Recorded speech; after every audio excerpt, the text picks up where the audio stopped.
โดยดีแล้วใช่แต่เฮาก็ยังหากินไปวันๆก็เด้อบ่อยากหาเอาเพิ่นมาลำบากน้ำเนาะโดยโดย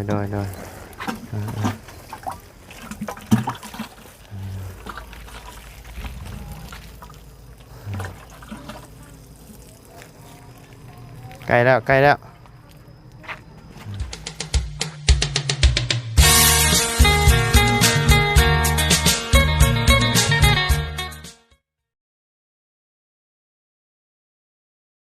ได้เด้อเอาเนาะพี่น้องเลยกับทักทายสบายดีเด้อพ่อแม่พี่น้อง FC เบิร์ดสุขุสู่คนบ่ว่าอยู่ในและต่างประเทศก็ยินดีต้อนรับเข้าสู่ช่องบ่าวไร่คือเก่าเนาะพี่น้องเลยหลังจากที่เมื่อวานทั้งบ่าวไร่ได้เอาข้าวเอาน้ำมามอบให้ทั้งสาวเพชรเพิ่นเนาะพี่น้องก็มีทั้งพ่อแม่พี่น้อง FC เพิ่นก็ให้ความสนใจได้เนาะเพิ่นก็โอ้ยเป็นใจดูสงสารเนาะพี่น้องเลยเมื่อนี้ก็สิเข้ามาหาทางสาวเพชรเพิ่นอีกรอบก่อนเนาะพี่น้องเลยบ่ฮู้ว่าสิอยู่หรือบ่เนาะคือเงียบเหงาแท้อยู่เฮือนนี่กะพี่น้องเลยอยู่บ่ได้จังใดเนาะเดี๋ยวจังสิเข้าไปหาเพิ่นพี่น้องเลยเมื่อวานนี่ก็ให้เนาะพี่น้องเลยดีใจทางสาวเพชรเพิ่นกะบ่เคยมีไผเอามาให้แนวนี้จักเทื่อเนาะพี่น้องเลยกะดีอกดีใจตื่นตันใจนั่นแหละเนาะพี่น้องเลยจากที่ว่าคนที่บ่เคยฮู้จักกันบ่เคยเห็นหน้าบ่เคยเห็นตาเนาะพี่น้องเพิ่นก็ยังมีน้ำจิตน้ำใจวิแวงมาซอยเนาะเพิ่นก็ดีใจพี่น้องเลยทางบ่ได้ก็โอ้ดีอกดีใจนำทางสาวเพชรเพิ่นพี่น้องเลยก็ต้องขอบคุณทางเอื้อยคำแพงได้เนาะที่ส่งเงินมาให้ทางบ่ได้เป็นสะพานบุญให้มอบข้าวมอบน้ำให้ทางสาวเพชรเพิ่นเมื่อวานเนาะพี่น้องเลยก็หลายสิ่งหลายอย่างโยพี่น้องเลยก็ถือว่าสดซอยทั้งน้องเพิ่นได้หลายพอสมควรเนาะพี่น้องเลยเอาโอเคฉันเนาะเดี๋ยวเข้าไปหาทางสาวเพชรเพิ่นกันเลยเนาะพี่น้องเลยไปพี่น้องเลยโอ้อยู่บ่นี่เนาะคือจังว่าปิดประตูตะม่อมโยบาทนี่เงียบเงาปกติมานี่ทางสาวเพชรเพิ่นกับแม่นี่บ่แกงหน่อไม้กับแกงวายแล้วพี่น้องเลยหรือว่ายังบ่ทันมาแต่ให้แต่สวนบ่นี่เนาะพี่น้องเลยประตูพี่น้องประตูเปิดจังปางอยู่โอ้เฮือนเพิ่นกระตาบได้พี่น้องเลยนี่เฮือนสาวเพชรเพิ่นกันเนาะผาวัดเริ่มขาดแล้วนี่ยิงปืนอยู่นี่ต้องหน่อยเดียวก็ขาดไว้ได้นี่ทั้งนี้สังกะสีมาตาบเลยพี่น้องมันบ่อยู่สังกะสีขาดมาตาบเลยเนาะน่าจะเป็นทั้งอ้ายสาวเพชรเพิ่นบ่หรือจังใดอันนี้พี่น้องเลย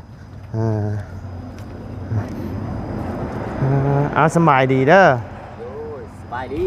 โดยเจ้าเป็นอ้ายของสาวเพชรเพิ่นบ่โดยขอนิบไม้นะสาวเพชรเพิ่นบ่อยู่บ่โดยเพิ่นไปใช้ไปสักให้แต่เช้าพ่อโดยเจ้าบ่ได้ไปบ่บ่ไปนั่นข้างไปแบบพอพรรับจ้างมื้อนี่แหละรับมาแต่รับจ้างมื้อไปเฮ็ดยามมื้อคืนบ่โดยก็สิเฮ็ดหยังสิฮดพักบ่นี่น่ะโดยผิดน้องบ่อยู่ฮดพักเนาะเพิ่นไปแต่เช้าฮู้บ่สาวเพชรนะโดยเวลา 8:00 นไป 8:00 นโดย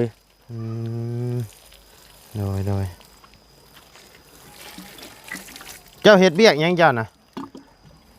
เฮ็ดเวียกนั้นเวลาเนี่ยคนมันเขาอย่างมันคนมันโดยคนกลางคืนเด้อคนกลางคืนชั่วโมงนี้ก็ยังก้นอยู่บ่ก้นอยู่รับจ้างแถวบ้านเขาละไปรับจ้างแถวบ้านเขาวันละ100,000วันละ100,000โดย เออโดย กลางคืนแสนหนึง กลาง กลาง คืน เว้นนี่แสนหนึง กลางคืน สอง แสน แส หนึง น ก็เป็นแสนหนึงเป็น โดย 200,000เนาะ โดย โอ้บ่ได้รับบ่ได้นอนบ่ได้พักผ่อนเลยเด้นี่เนาะ โดย มามื้อนี้เมื่อยแห้งก็เลย อืม พักผ่อน โดย ก่อน โดย อยู่ก่อนเนาะ โดย โดยเมื่อวานนี่เอาข้าวเอาหยังมาให้เพิ่นพี่น้องเอ้ยเจ้าก็อยู่เฮือนหลังนี่แล้วเนาะกับสาวเพชรเพิ่นเนาะ โดย โอ้หาสิเคยเห็นทั้งเจ้าอายุจักปีแล้วขอโทษ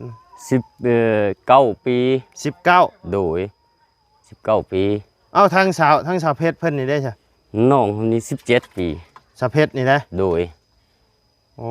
17 ปี 17บ่สาวเพชรน่ะ โดย โอ้ข่อยว่า20ประมาณ20ปลายแล้วยัง ส บ่ฮอ ว่า ดเนาะ แล้วมันสิตกทำนั้นแล้วทุกคน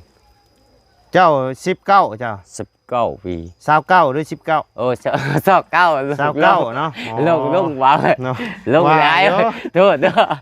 ลงเลยลง โดยโอ้ย 29 ปีลง 29 แรง เนาะ29โดยเพราะว่าอายุถามสาวเพชรแล้วว่าเราก็20 ดู 20ปลายแล้วเจ้ามา19บ่แม่นแล้วนี่ โอ้ยเนาะเจ้าจะชื่อว่าจังไดเจ้าน่ะ ซื้อผ้า ผา โดย ผาเฮือนนี่บ่ แม่น อ๋อชื่อ ผ้าเหือนผ้าเขาทางให้ก็แม่น ผ้า ผ้าเขาทางให้ก็ ผ้า แม่น เขาทางให้ก็ โด แม่น ย โอ้โดยโอ้บักพริกงามเนาะพริกนี่เนาะ โดย น้อย นี่แหละน้องเขาแหล้วเป็นผู้ปลูกอัน โอ้ นี้ น้องเป็นผู้ปลูก เพชรนั่นแหละอืม เพชรก็ผู้ยังผู้หนึงอีก อืม ผู้ปุ๊บอันเด้ ผู้นั่นเพิ่นย่านกล้องเนาะเพิ่นน่ะเนาะ แล้วผู้กลางอีก ผู้กลาง ผู้กลางอีกยังผู้หนึงอีก มีจักคนน้อง น้องผู้หญิงมีสาม สาม สามคน เจ้าเป็นไอ้ายกกเลยเจ้าน่ะ โดย ทั้งเบิดทั้งมวลมีไอ้น้องกันอยู่ อัน สี่ น้อ ค ง นบ่ ยังผู้หนึงอีกสำคัญกับน้องนี่ จะมีน้องชายอีก น้องชายอีกสดา อ๋อ ยังมีผู้หนึงอีกจะจ่อยคือกัน โดยจะจอยคือกัน เออ โดยครั้งแรกที่ได้เห็นทั้งอ้ายสาวเพชรเพิ่นพี่น้องเลย สักน้ำก่อนเด้อ โดยตักอยู่หนองคุณบอก โดย โดยใส่น้ำใครโยมน้ำตักน้ำนี่ก็อยู่ใกล้ๆหนึ่งเนาะ โดย โดยโอ้เพิ่นไปเอาอยู่พูดได้พี่น้องเลยเจ้าจับไอ้เจ้าเวลาจะตักน้ำเจ้าคมไม้ไว้น้ำเนี่ยเด้อ อย่ามาตกบ่ อย่ามันตกน้ำ โดย โอเคอ่า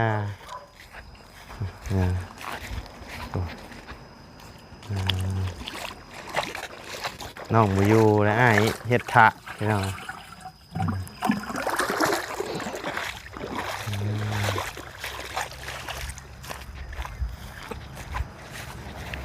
ปกติสาวเพชรคำเพราะว่าเพิ่นมานะ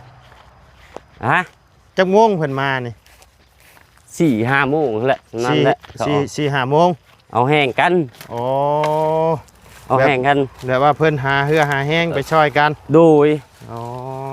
เอาช่วยสักให้ช่วยกันนั่นเด้อ โดยอื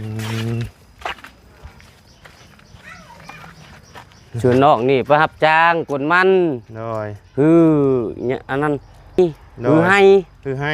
โดย อืม ยามสักให้ก็เป็นน้อง โด นี่ ยอ๋อ ไปจ้างวันละแสนหมดโดย โดยอืมเป้าน้ำเฮียบ่ได้ไป เพื่อมาฮอดเฮียบ่ได้ นะ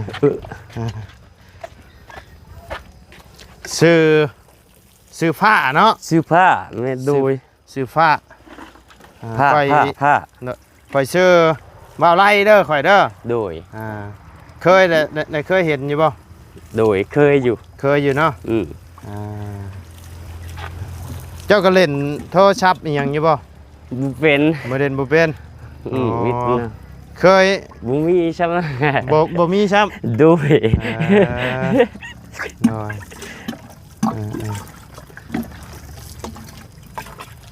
กี่ว่าอยู่ใกล้สิให้ไปนำให้อยากลมน้ำเพิ่นนะแต่ว่าเพิ่นอยู่ไกลเนาะอยู่ภูผู้ ต้นแรกนี่แหละแล้วสิเมื่ออยู่หรอกต้นแรก โดยตอนแรงเพิ่นได้เพิ่นมาเนาะ ถือข้าวถือน้ำไปกินอยู่พุ่นแล้วนี่เนาะ กินอยู่ป่าเลย อ๋อโดยอยู่ให้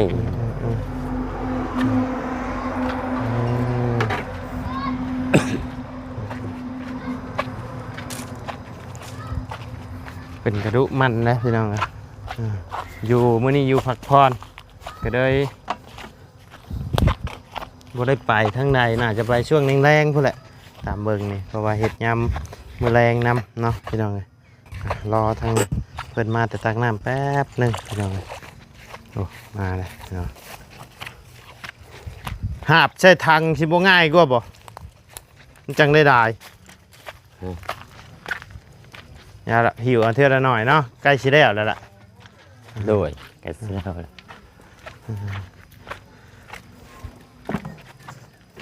ไปตลอดเจ้าก็เนาะไปเวียกไปงานกับบ่ผู้เฮือนเนาะ โดย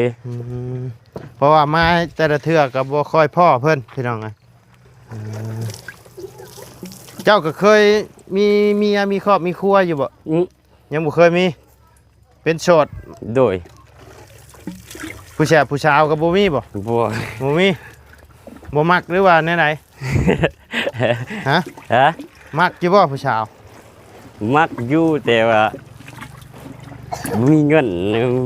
มีคำในคันสมมุติ มีเงิน ว่า มีค เนาะ ำแต่งเพิ่นเนาะ โดย อ๋อ สมมุติว่าอยากได้ลูกได้เมียให้เฮ็ดจังได๋ซะเนาะ โดย บ่มีมีหยังก็บ่มี โดย เออ ก็เลยตัดสินใจที่บ่เอาเพิ่นมาทุกข์ยากนํเนาะ โดย อ๋อโดยดีแล้วใช่แต่เฮาก็ยังหากินไปวันๆก็เด้อบ่อยากหาเอาเพิ่นมาลำบากนํเนาะ โดย โดย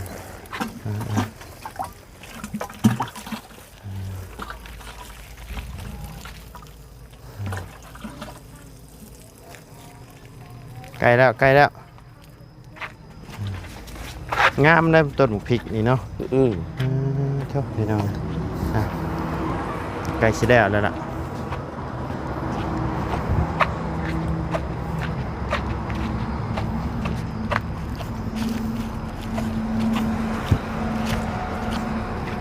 ผัดนอกผัดอ้ายมันคือจะว่าตัวน้อยๆก็ว่าน้องอีกเนาะพี่น้องเลยเสาสะเพชรนี่สิตัวใหญ่กว่าอ้ายอีก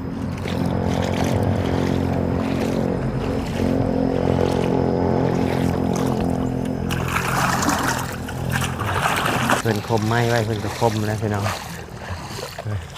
ยันไม้ตกจับใบเดียว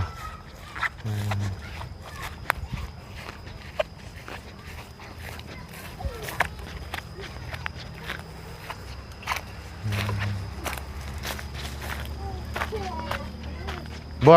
ยามมื้อเว้นนี่พักแต่ยามมื้อคืนนี่สิไปเฮ็ดเวียกอีกบ่นี่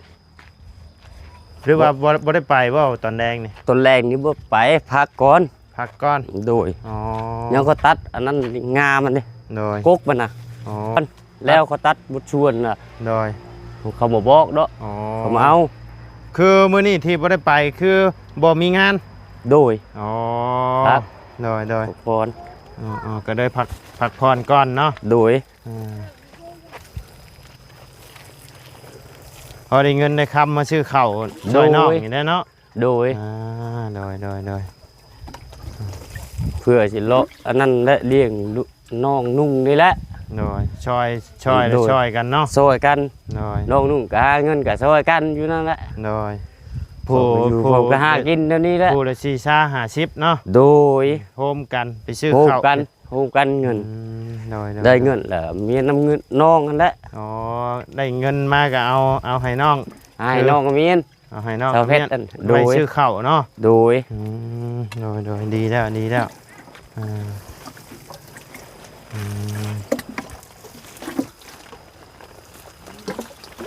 เจ้าก็เคยไปเฮ็ดเบี้ยกเฮ็ดงานอยู่แบบว่าอยู่ในตลาดบ้านดงเชโปนอยู่บ่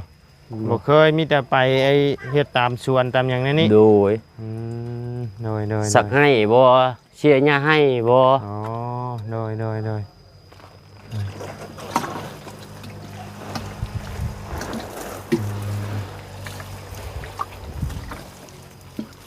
เรียบร้อยบาทนี่แล้วมาอยู่ห่มพี่บัดนี่สิถามก่อนบาทนี่เป็นยังไง ฮ้อนพี่น้อง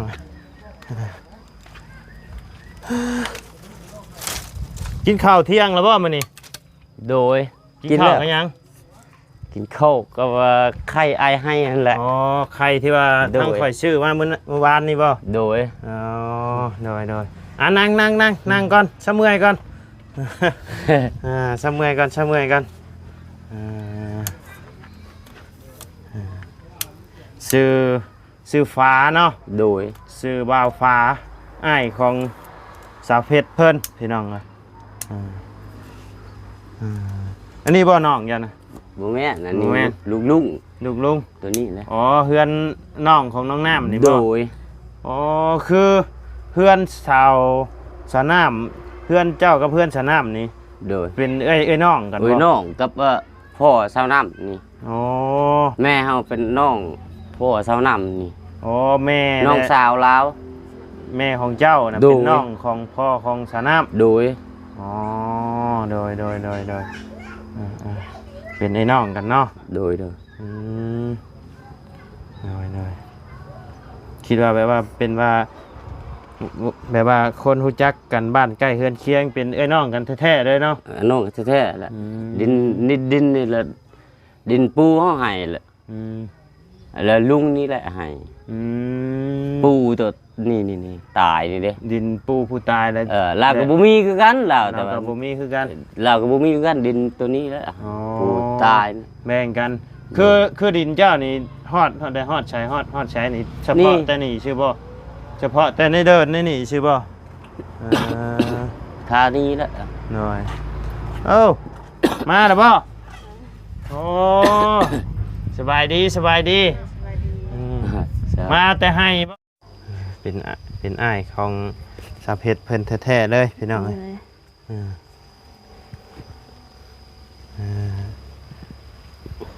มาแต่ปลูกมันบ่หรือไปเชียร์หญ้าให้ ไปใช้ อืมอันนี้บ่น้อง โดย น้องชาวนะ โดยนักลา ใช้โอ้ยเนาะย่านกล้องเลยพี่น้องปบกล้องตลอดเลยย่านหยังเนาะ จากคือเรา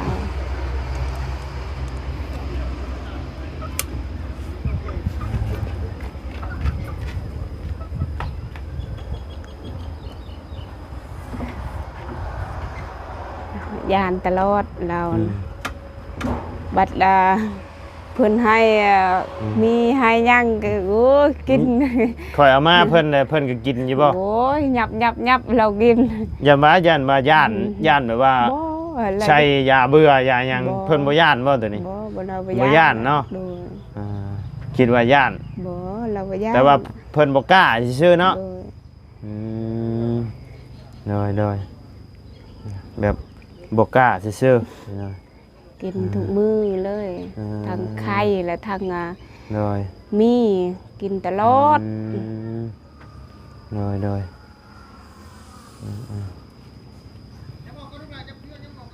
กันเพิ่นบ่ได้ให้ก็จักสิกินหยัง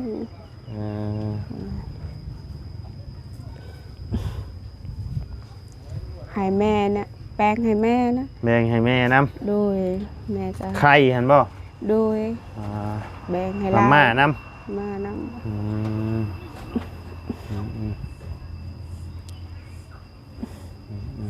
ำดดดุงเพิ่มเป็นอย่างอีกเล่พี่น้องเลยผู้ฉูบยางแล้วพี่น้องเลยโอ้ยเนาะงานเข่าแล้วลุงเพิ่มบาทนี่พี่น้องเลย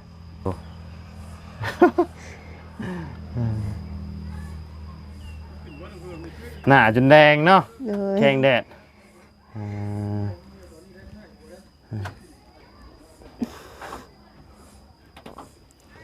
ถามอ้ายจะว่ามา4-5 โมงพุ่นป่ะ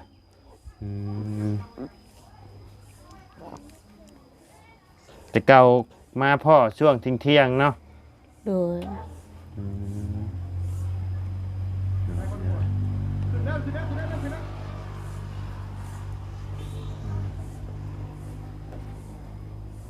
เพิ่นมาให้ข้าวมาให้ไข่ให้หยังนั่นเขาก็ดีใจแหละ ดีใจบ่ มีแห้งนะ มีแห้งเนี่ยเนาะ โดย อ่า มีแฮง โดย อายก็ได้กินน้องก็ได้กินคอยก็ได้กินคือกัน โดย มีแห้ง มีแห้งเนาะ โดยแม่เฮาก็คือกัน โดยได้กินไข่กินหยังก็ไข่ก็จ้ำแจ่วตวกผักได้เนาะ โดย มีเหือมีแห้งเฮ็ดเบียกเฮ็ดงานนี่แหละพี่น้อง โดย ต้มมีต้มหยังเนาะ อิ่มทองแล้วก็ อืม เพิ่นก็ผู้นั้นก็ไปนี่ผู้นั้นก็ไปนี่ไป โดย แยกคนละไป โดยช่วยกันเฮ็ดกันหาเนาะบัด โด นี้ ยเงินนั้นเพิ่นให้ก็แบ่งกันคนละแสน แบ่งให้ไผอ่ะนะ แบ่งให้น้อง แบ่งให้อายก็ซื้อยาสูบก็เฮ็ดเวียกก็บ่มียาสูบก็บ่ได้เฮ็ดบ่ได้เราเคยสูบแต่กี้เลยแต่เก่าแล้วเราบ่ได้ปะสู ต้อบ งแบ่งให้อ้าย โดยให้แม่ อืม ให้น้องแล้วก็เบิด เงิน600,000นะแบ่งให้เบิดทุกคนเลย โดย บ่ได้ป้าไว้ซื้อไอ้สบู่เจ้าของบ่ซะ ก็ให้น้องแน่ให้แม่แน่ก็บ่ได้ให้ก็แบบว่าที่นะ ต้องแบ่งเนาะ โดย โดย ต้องแบ่งให้น้ โดย ำน้องก็อยากชูสบู่ยาสระนะ โดย ให้ลาวก็ตามลาวอยากชื่อเนาะ โดยแบ่งกันคนละแสน โดยแล้วก็ มี เบิด จะคนบัด 5 คนนะ 5 คน โดย เจ้าเหลืออยู่200,000บัดนี้ แชนหนึ่ง เอ้าเงิน6แสนเนาะแม่นเนาะ เกให้พ่อคอยแน่ ให้พ่อน้ำอีก โดย อ เราชิดให้คอยก็ โดย คอยก็ต้องให้เพิ่นแน่ อ๋อโดย ฉีดยาเฮานะ อืม ฉีดให้ โอ้เพิ่นเฮ็ดเบียกให้ โดย ก็ต้องแบ่งกัน โดยอืม บ่แบ่งกันก็เพิ่นฝากเงินแม่ช่วยเหลือกันก็ต้องให้เนาะ โดยเอ้าเพิ่นให้กับเพิ่นให้เจ้าเด้ไว้ โดย ชื่อใช้จ่ายในเฮือนในชาน โดย เก็บไว้ชื่อนั่นชื่อนี่กะคือว่าเด้อเนาะพ่อแม่พี่น้องเอ้ยเพิ่นคอก็ต้องให้เนาะ โดย อืมโดย ก็บ่ได้ขอก็เข้าใจแล้วในใจเลยนะ อืม ฮู้แล้ว โดย ก็ต้องให้ อืม กันหาเงินก็คือกันนะกันได้เงินก็ต้องให้ โดย ขาดนั่นขาดนี่ก็คือกันน่ะ พ่อเจ้าเพิ่นก็เคยมานี่อยู่บ่ เคยเราเคยว่า อืม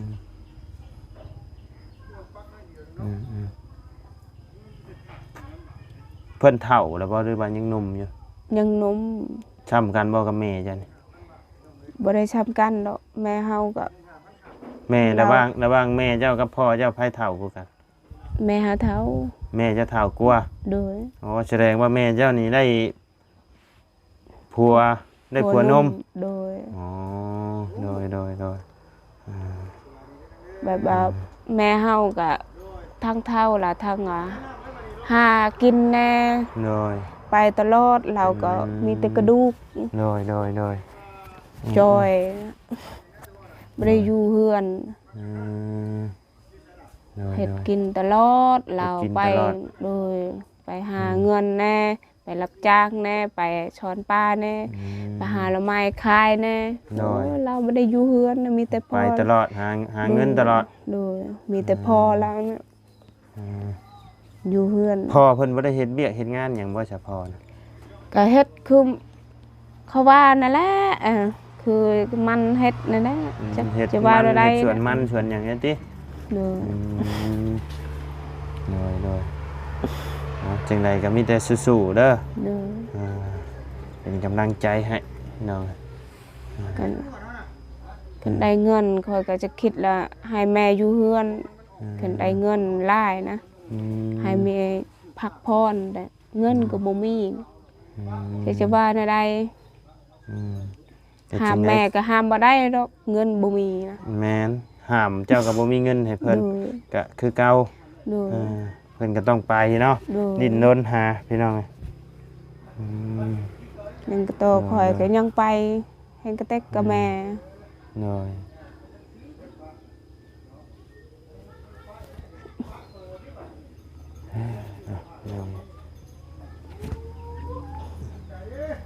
เอาเนาะจังไดก็มีแต่สู้ๆกันละน้องเอ้ย โดย พยายามหา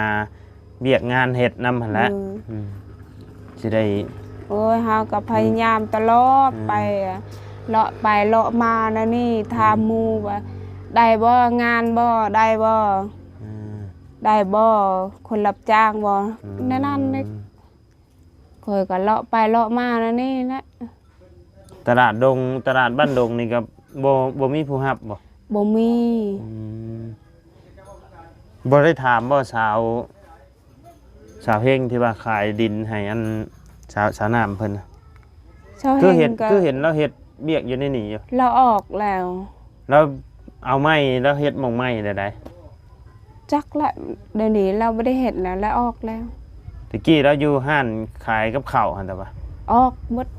แล้วอยู่ในนี่เราก็ออกอีกแล้ว โดย อ๋อออกแล้ว โดย เป็นอะไรคือจังออกมันงานมันหนัก จัละ บ่ มันหนักและเห็นเรียกว่ามันบ่ดีนะมันแห้งมะลีนะเวียดว่าวจักน่ะได้เล่า แกสมมุติข่อยก็เข้าก็คือให้กระเต็กเนาะ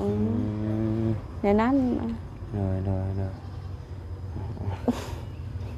โอเคซะเนาะเดี๋ยวทั้งข่อยก็สิไปเวียกไปงานต่อก่อนบัดนี้ โดย มื้อหน้ามื้อในสิเข้ามาเยี่ยมมายามใหม่เด้อ โดย เดี๋ยวไปเอา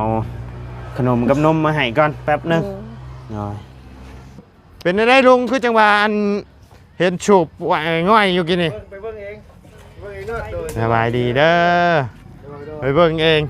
โดยจักสิอธิบายแบบใดบอกบ่ถึงขนาดเสียบข้างครับยังบ่อยู่ อีกยังกันนะเสียบตะปูแก้วอ๋อเบิ่งกันเด้อพี่น้องเด้อเฮ้ยพี่น้องเอ้ยงานเข่าอีกแล้วแบนแต่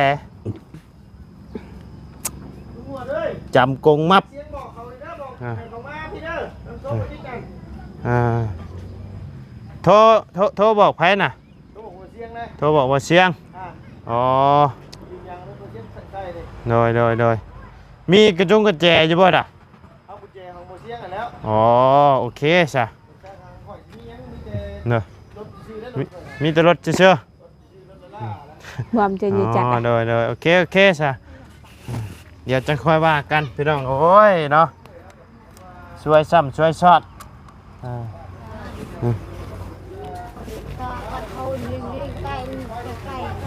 ให้เขาไปจะเป็นมันจะเป็นมือมามือ ข่อยยังเปลี่ยนมาเลยครับ เปลี่ยนไปเลยแล้วเนี่ยนี่ 5,000กว่าบาทได้พี่น้องไม่ธรรมดาเลย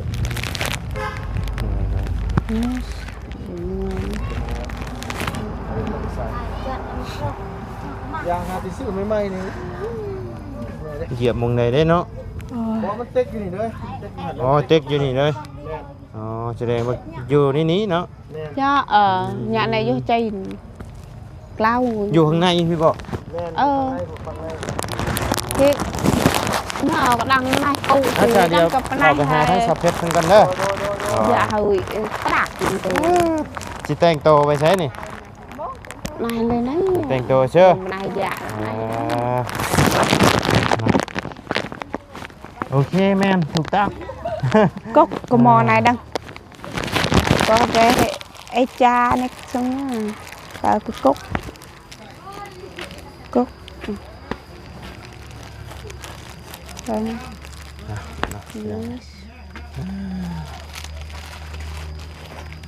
อ่ะขนมกับนมเด้อสับเพชรเด้อพอได้ โดย กินได้ยับให้น้องเลย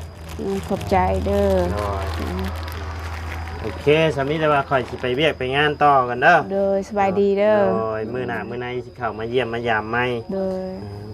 ทางเชื่อตะแรงกับ เด้อ สิเข้ามาหาใหม่โดยคันบ่ไปชวนไปให้ก่อน โดย มาขอใหม่นะ